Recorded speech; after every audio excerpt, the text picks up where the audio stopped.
Puntahan pa rin natin yung nangyari diyan sa House Committee on Justice 'no. So basically, they simply had to determine whether there was probable cause and that was the unanimous determination.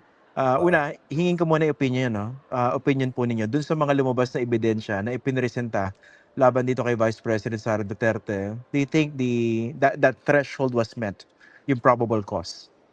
Sobra-sobra. Sobra-sobra ang probable cause. Bakit? Ano ba ang probable cause? Malinaw na malinaw ang pag-define ng Korte Suprema dyan. Ito ay sumasagot lamang sa likelihood or probability. Ang tanong dyan, maaari ba siya ang gumawa? Hindi ang tanong dyan, ginawa niya ba talaga? Hindi yun ang tanong. Maaari niya bang, could she have done it? Not, did she do it? Hindi ganon. Ano lang, likelihood lang ito. Kaya masyado mataas. Sa tingin ko nga, prima facie level for conviction to eh. Because kung hindi ito tatapatan na mas magaling pang mga ebidensya, it will hold. It will hold doon sa paglilitis sa Senate. So, Ano yung Dean, sorry for cutting you off. Ano yung nakikita yung prima facie na for conviction? Prima facie level for conviction, well, specifically? unang-una, number one, yung sinasabing pagpapalagay sa ating batas. Ang pagpapalagay ng batas natin ganito. Kung ang isang lingkod bayan ay mayroong mga ari-arian na hindi tugma or akma sa kanyang mga kinikita bilang lingkod bayan at sa iba pang mga regular or lehitimong pagtatrabaho, pinagpapalagay na ang kanyang mga ari-arian ay galing sa ill-gotten wealth. So therefore, ano lang yan salin, property nyo. Di ba? Titignan mo lang ganyan yan. Basta't hindi na tumugma, iyon ang umpisa. Iyon ang umpisa ng istorya, iyon ang evidence, burden of evidence, lumipat na sa kabila. Kung hindi nila papasinungalingan yan, it will hold. Substantial evidence yun. Pasok na pasok yun for conviction. Ang isa pa, yung kamukha yung threat to assassination, no? Dapat talagang pasinungalingan nila iyon kasi yung napanood natin sa NBI, no, yung testimony nila ng mga tauhan ng NBI, masyado atang malakas. Hindi AI iyon. Yung demeanor ng gumagawa, yung mga katagang sinabi niya, yung mga no joke, at nakalimutan pa natin, yung negative pregnant. Walang pagpapasinungaling na ginawa nga ang video, 'di ba? So iyon, kung hindi mapasinungalingan yun ng mas mataas pang ebidensya, ang tawag doon prima facie evidence, na kung hindi ma-counter, iyon yung substantial evidence na tinatawag sa impeachment trial. Yun. Okay, kung sasampa po ito sa Senado, and most likely sasampa po ito sa Senado, no? Kung pagbabasihan lang ay yung mga ebidensyang na-present at kung hindi naman siya sufficiently mako-controvert, do you think she should be convicted? Para sa akin, yung mga ebidensya ganyan, ang tawag na sa batas yan, prima facie evidence na nag-e-establish ng substantial proof na kinakailangan sa conviction sa Senate. Dapat pasinungalingan ito sapagkat nga yung probable cause na hindi pinasinungalingan, talagang it will stick. Kasi hindi naman proof beyond reasonable doubt. Hindi absolute truth ang level of evidence even sa trial sa Senate. So sa tingin ko lang, maaaring makapag-convict itong mga ebidensyang ito. Opo, ang inisip ko kasi kaya ko po naitanong yan, that's preliminary to this second question. Very political kasi yung yung impeachment process, as you all know, no? Pero kumbaga ako'y ordinaryong Pilipino, in the face of this strong evidence that might remain uncontroverted by the impeached public official, yet hindi pa rin siya iko-convict ng mga senador, how would that be? I mean, magiging acceptable kaya yan? Kung ba kaya bang i-overwhelm ng political considerations yung overwhelming evidence presented against the impeached official?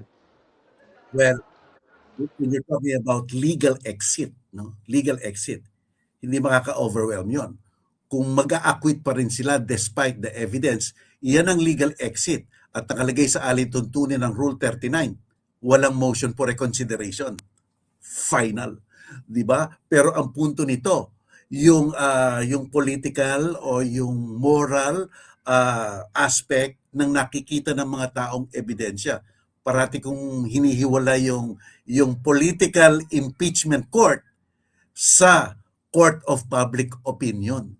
Kaya yung court of public opinion parang sa akin lang, iyan ang mananaig pagdating ng 2028. Iyan kasi ang maaalala ng mga tao. Kasi kung sinasabing at kung merong ebidensya nga mag-convict at kinonvict, hindi kinonvict, syempre mas lalong tatanim yan sa mga feelings ng ating mga kababayan. Hindi maaari yan. Ang core value ng Pinoy normally is katarungan, di ba?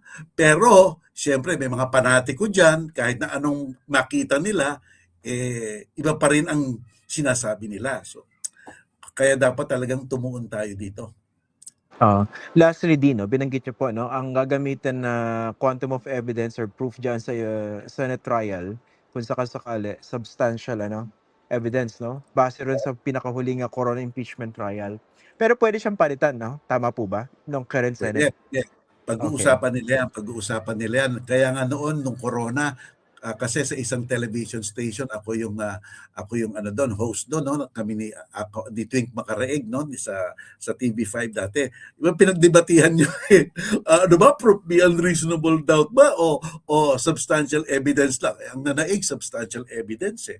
Okay. Eh kay Corona nakapag-admit siya dun sa ibang property niya kaya doon pa lang tapos ng istorya. So Pero kung kung kung gagamitin 'yun din mas marami ritong ano, mas maraming question dito sa, alleged ill-gotten wealth ng Vice President kumpara kay Corona, ah. oh, yes, sapagkat may substantial evidence lang at nagsisimula tayo doon sa pagpapalagay ng batas na sa di pagtugma ng ari-arian tsaka sa mga kinita niya. Kung ang punto may mga transaksyon na paulit-ulit na umabot ng 6.7 billion pesos, no? Aba masyadong nakakayanig 'yon. Di ibig sabihin kumikita ka ng at least mga 1 million, 2 million, 3 million a month or something like that, di ba? So paano mong nakuha 'yon? Di ba? So therefore iyan no yung kaya lang nga itong ang sa Senate talaga um, hindi mo mape-predict ang outcome sapagkat nga alam naman natin less than 16 lang kahit anong mangyari less than 16 lang acquitted yan. Less than 16 lang. Kaya dapat yan ang tingnan ng mga tao, yung less than 16 lang. Kaya kung umattend lang sa final day, 18 senators, may quorum May quorum ang 18 At kung nagbotohan na, 15, acquitted yan. 'Di ba? Iyan 'yon. Iyan 'yon napaka pabor nga doon sa akusado itong sa Senate Kaya tingnan natin kung susundin ba ng mga senador ang ebidensya o susundin lamang nila ang alyansa. No. Yan ang tanong diyan Sana Mm. konsyensya no. Kung ma-acquit, Oo. acquit dapat. Kung ma-convict, convict dapat. Dapat ganun. Kung magbabasehan yung konsensya, that presupposes na merong well-formed conscience yung tatayo bilang ano, senator judge, pero that we have to see. Yeah, yeah. There are well-formed conscience at there are no conscience talaga. 'Di ba? So it goes both ways So Na how frustrating and yet dapat tingnan natin tuunin rin natin ang ebidensya para pagdating ng 2028 no dapat nananatili yan sa ating mga kaisipan yung nangyari ngayong impeachment. Kaya ako para sa akin, yeah, convict ka, acquit ka, fine. Pero dapat malinaw ang ebidensya sa taong bayan. Kasi yung ebidensyang lumabas sa pinapanood natin ng mga nakarang araw, talagang grabing impact nun. Grabe, hindi mo makakalimutan yun. Yung 6.7, yung mga ganyan, hindi mo talaga makakalimutan yun.